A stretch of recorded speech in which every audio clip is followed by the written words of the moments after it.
si Kuya Jens, ano yun, reactor natin yan.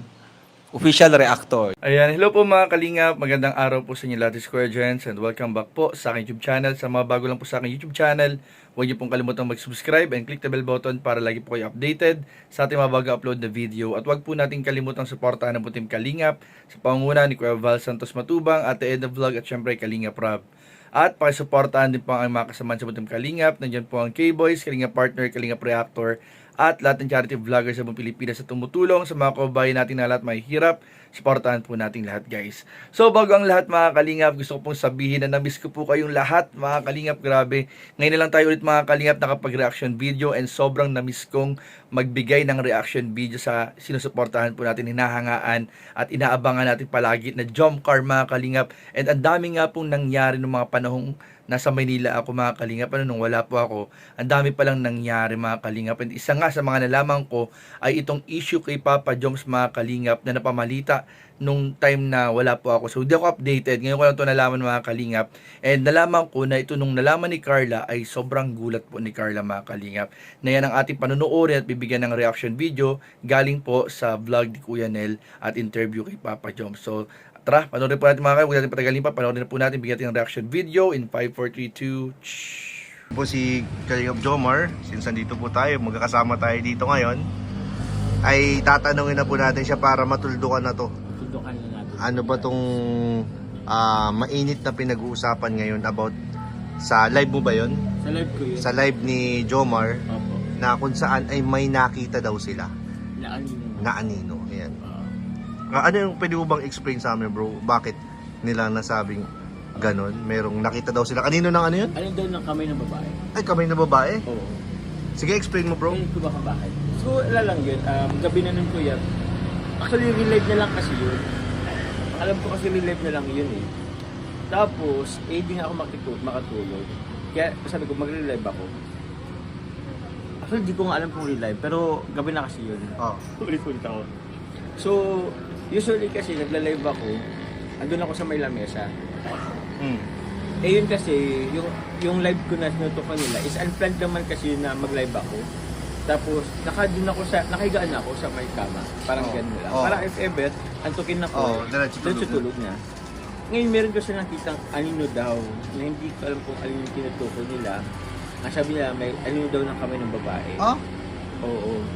Parang gusto ko yung makita. Ha? Parang gusto ko makita. Ni-replay mo ba sa video mo? Nakita mo ba? Hindi ko ni-replay. Oo. Kung i-replay ko pa ako. Pero i-replay niya lang guys kung gusto nyo. Oo. Basta ako talaga, wala akong kasama doon. Wala akong kasama doon. Baka inisip ko siguro. Kasi kuya, ano lang ako eh. Oo. Kumbaga, nakahiga ako. Tapos sa katabi ng kama ko, meron dyan yung stand. Oo. Standy kasi yun. Oo. Eh, that time, inaayos ko lang kasi ito kasi hindi na siya masyadong, I mean, ito siya, wala na siyang, yung magnet kasi nito. Oo. Ito, tinanong ko lang siya, dinikit ko lang siya. So, inaayos ko siya dati kasi, yun na nga, inaayos ko siya sa standy. Oo. Hindi ko alam kung yun yung tinutukoy nila, yung anino nung stand, o yung anino nung kamay ko. Yun lang yun. Or iniisip, hindi, meron din nagsabi na sa may sa may kurtina daw, na gumalaw yung kurtina. Ang kasi kuya, may electric fan ako dun. Oo. Kahit na may aircon ako, kasi di kasi Nag-electric fan ka pa rin. Oo. O kasi aircon nasa labas, di ba? Nasa labas kasi. Oo. So hindi siya masyadong pasok sa loob. Oo. So nag-electric fan din ako. Yun. Kung may gumagalaw man ng kurtina, kung ano man. Basta wag lang si Kuya Robin. Ayun. Kakatakot yun. Wag lang si Tatay Robin, oo. Nakakatakot yung kamay ng babae yun, bro. Ayaw ka nga ba dyan? Ang dami nilang Parang gusto ko tuloy i-review yung yung I-review live mo mo. kuya, kung tapos siguro. Tsaka siguro ako magbibigay ng ng opinion ko, no? Oo. Kasi hindi ko pa nakikita. Ngayon ko lang talaga nalaman nung nagla-live ako. Marami nagko-comment about anino. Ito pala po, nakakuha po kami ng clips. Nakuha ko ng konting clip. Doon sa sinasabi po na na anino daw. Ito. Sige, live reaction natin, guys. Actually, kung ba?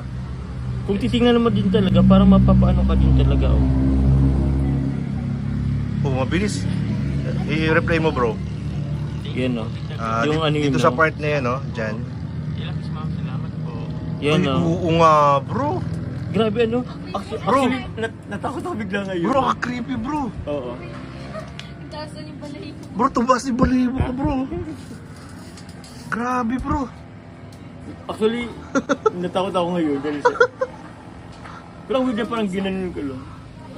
Parang tinatch ka, bro. Ganun. Oh, wait lang. Ang brightness ko. Wait lang. Grabe yun, no?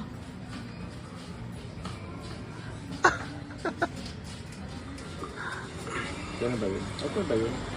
Thank you po, Tita Glo. Salamat po. Dilapis ma'am, salamat po. Yun o. Ay! Ay! Uy, creepy ano? Uy, nagtaraas si balahibo. Kaya ka, ako din. Hindi ko sa bato. Hindi ang ano doon sa bato. Hindi ako din. Ano yung ano mo? Ano nasa, ano ba? Nasa harapan mo? Or nagalaw ang ilaw? Ano yung Ano kasi, may electric fan kasi doon. tapos? Ay, baka Ikot-ikot. ano? Yun nga, possible nag-ikot. Yung electric fan ko sa nag-ikot-ikot. Ulit. Tsaka yung ano niya kasi, off kasi ang ilaw ko dyan. Ang ilaw niyan is yung nasa labas. Pambira. So, ang ito yung ilaw, electric fan, ako. Ikot-ikot Kasi yun. nagtarapan mo. Sa electric fan yun. Bakit electric fan yun, bro? Yung ano lang kasi, yung... Kaya ka, angle niya, bro. Parang kami tulog ako.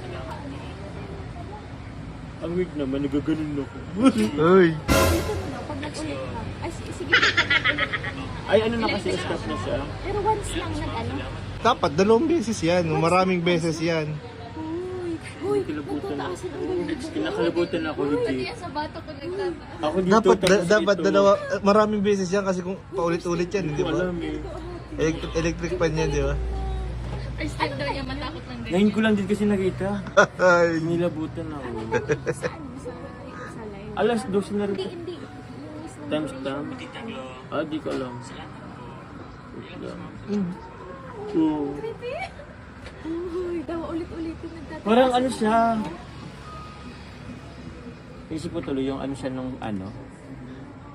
Di ba yung ano, yung electric fan may mga parang clip-clip. Oh, yung pang-lock, yung ano. Pang-lock, yung pang ano. Kaso kung yun, di dapat palagi yung gaganon-ganon yung palagi. Kasi once pa lang- Gaganon-ganon yung palagi. Once lang nag-ano?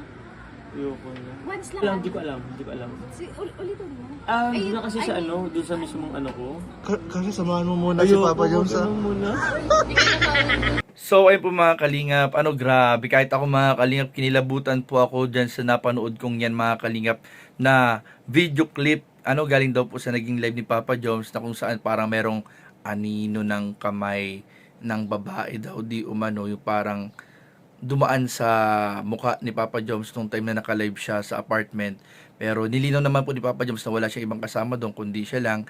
Pero yun nga, naging issue nga daw yan na baka may babae daw nakasama doon. Pero nilinaw yan ng kasamahan natin na wala pong kasamang ibang babae doon si Papa Jones. Kaya nga nung nakita nila, nila Kuya Nel, nila Mayora, nila Carla, nila Papa Jones, kahit si Papa Jones mismo ay kinilabutan po. Talagang nakakatakot naman mga kalingap. And sabi nga ni Kuya Nel, kung electric fan lang yan, paulit-ulit po yung dadaan doon. So medyo nakakatakot talaga, creepy talaga mga kalingap. Pero ayun po, pray lang talaga, no, pag-pray natin si Papa Jones kasi lalo na si Papa Jones po ay madalas po mag-isa lang sa apartment. So pag-pray din po natin yung kanyang safety.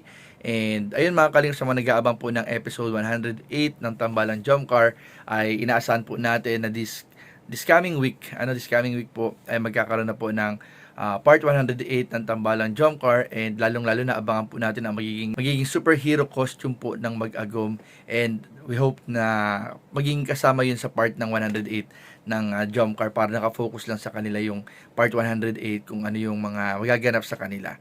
So abangan din po natin kung ano ang ibang magaganap dyan sa birthday party, and abangan nyo yung mga kasuotang superhero costume ng ating mga kasamahan. So yun lamang po, and maraming po salamat sa panonood. Please don't forget to like, comment, share, and subscribe sa ating mga video. Maraming po salamat. God bless. Bye-bye.